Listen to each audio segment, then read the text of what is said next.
I'm joined today by Martin Bland, who is the Director of Business Development at Epic Risk Management. Welcome, Martin. Thank you. Martin, just kick off and tell us a little bit about Epic Risk Management. What do you do? So Epic Risk Management is a business consultancy firm.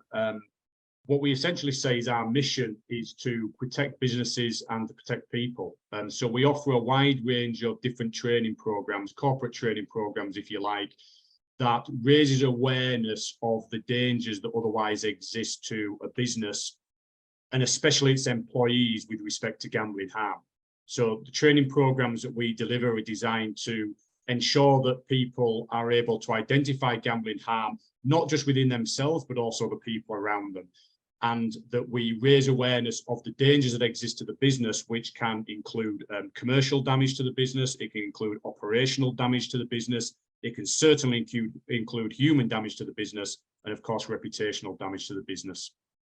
Right. And what type of clients are you dealing with? Largely, Epic deals in three major areas, but essentially our programs crisscross many different sectors. So our three biggest pillars right now are the gambling industry. So we work with a lot of gambling operators. Sports, so we work with a lot of professional sports leagues and professional sports organizations. Education, so Epic delivers a lot of programs in schools and universities. So those three areas would currently represent our three biggest areas. But we also work across construction, armed forces, finance, esports, and essentially any sector whereby there's large groups of people working for a business, because we know that 1 in 30 people are affected by gambling harm. Therefore, no business, no sector in the world is immune to this problem. Yeah, I get that. It doesn't differentiate between people or industries or any profession. Correct. Unfortunately, it doesn't. Yeah. So what would you say differentiates Epic to any other solutions that are out there for this sort of thing? We talk about three areas of differentiation, our USPs, if you like. And the first one is our biggest one, and it's lived experience. It's the fact that all our training programs are delivered by individuals who have lived through their own experience of gambling harm. So what Epic isn't, Epic is not a corporate training organization, it's not academic, it's not psychologists, it's not doctors trying to warn of these dangers and harms. It's actually programs delivered by professionally trained individuals, but who have lived through that experience. So the main differentiator for us in the way that we deliver our programs and the content of our programs is that they create a very intimate human connection with the audience, because that individual has experienced that damage and that harm. So lived experience is our number one USP. The second one is prevention, and it's that all our courses are designed around preventative action, intervening at the right time to stop gambling harm taking hold. The business was formed because the CEO and founder, Paul Buck, who was a lived experience individual, he recognized that you had to become a gambling addict before you could start to seek treatment and recovery services and support and start to have those conversations. No one was actually getting upstream, getting ahead of the problem, trying to prevent gambling harm before it takes hold.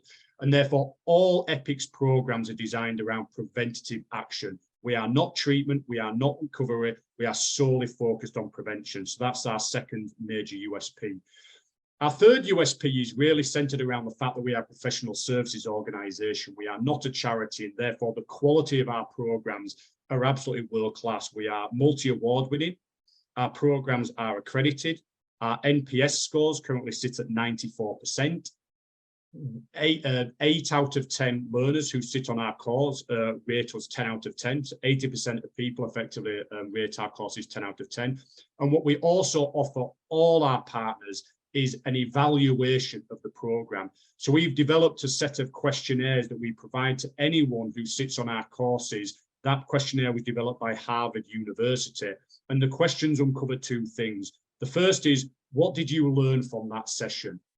Have you been encouraged to make different life choices, having listened to the story and having been trained by Epic?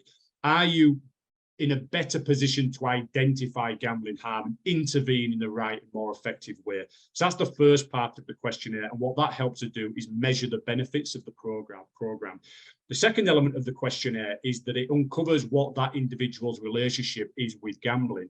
So it asks questions that allow people to look inwardly and consider what their relationship is with gambling. And the collection of that data is fed back into the employer so that the employer themselves get some analysis and insight into what actually is going on within their organization. These questionnaires are, of course, anonymized, so people can answer them honestly and without fear of any repercussion, but it gives that employer not only a measurement of the benefit of the program that they're investing in, but it also gives them a real key insight into what their organization's relationship is with gambling and what dangers might exist.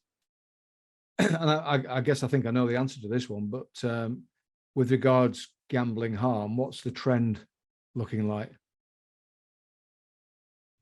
It depends who you speak to. The Gambling Commission would like you to think we're trending down. The reality is that a lot of the official government statistics on gambling is gathered from a very, very small group of people. You're talking a few thousand people. They don't actually use organizations like Epic Risk Management as much as they should do, because the amount of people that we talk to on an annual basis, which goes into the tens of thousands, if not hundreds of thousands, and the data that we're collecting would give them a much more insightful view on what problem gambling looks like in this country. We actually believe it's trending up, and it's trending up for a number of reasons. It's because of the digital accessibility of products. We've moved beyond the fact that if you wanted to place a bet, you have to walk into a shop. I think it's now that something like 75% of gamblers now gamble online. And it's less than 30% people going into bricks and mortar shops to place a bet. So accessibility, 24/7 accessibility to different products, mobile applications means that gambling harm is going to trend up. One insightful thing that we get from our schools programs is that we actually see that it's trending up in pre-legal age. So a large percentage of 11 to 16-year-olds are actually spending money on gambling, even though it's illegal for them to do so. Yeah, I'm not surprised by those statistics, to be honest. So what does the future look like? What are the challenges ahead for Epic Risk Management? The challenge is growth and scalability. I talked a little bit about our differentiators. One of the major things for Epic is making an impact and ensuring that individuals attend our courses, take their message on board and apply them to their lives and the people around them. Because we are founded on lived experience, we genuinely care about making a difference. And the best way that we see of making a difference is having face-to-face interaction. So the way that our programs are delivered are currently face-to-face. We would have individuals go into an organization, speak to groups of between, it can be as small as 5, it can be as big as 50. And we would speak to these groups and we want them to interact with the facilitator, we want them to interact with the topic. Now, that is a reason why our NPS scores sit at 94%, because people who attend our programs absolutely love them. The problem is that when you want to scale up and go international and your business model is people to people, that becomes more difficult. We need to grow our human resources, not only grow human resources in terms of number of people, but people who have got gambling addictive backgrounds. So we're looking for needles in haystacks here, which makes it very, very difficult to grow. One thing that we are doing is we're looking to digitize our delivery. So that's a major focus on how we scale up.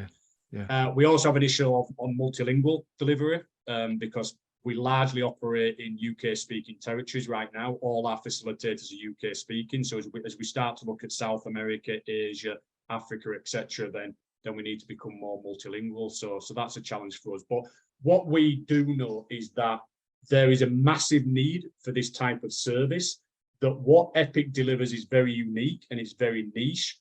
We were on a business development trip to Australia a couple of weeks ago. We do a lot of work in America. We've done some exploratory work across Europe and in South America.